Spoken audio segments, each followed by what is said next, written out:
Hello guys, welcome to my channel. Today we are going to see how to resolve if your USB ports are not working or not responding properly on your Windows 10 or Windows 11 computer. Let's fix it guys. You just need to right click on the start icon and select device manager. Expand the universal serial bus controller section, and now you just need to right click on the driver one by one and update it guys. Select update driver and select search automatically for drivers, and after doing this you just need to do the same thing for other drivers as well.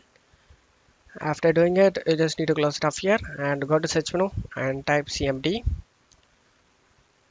click run as administrator and select as guys.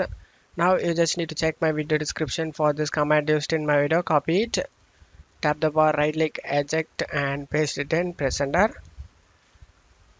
Troubleshoot and help prevent computer problems, you just need to select advanced, check mark apply repairs automatically and select next.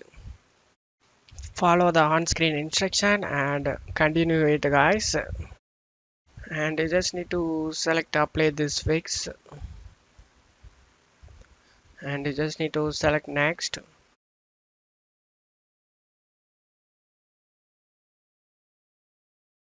Your PC must be restarted, you just need to restart your PC.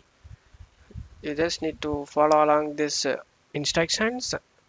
Close it off here now.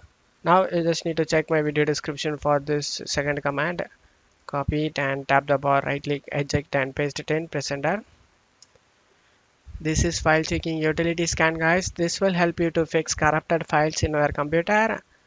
This verification need to get 100%, so please wait until this done. After finishing this, go ahead and restart your PC. After restarting your PC, your problem will be resolved guys. That's it for today's video guys. Give me a like and subscribe. Thank you.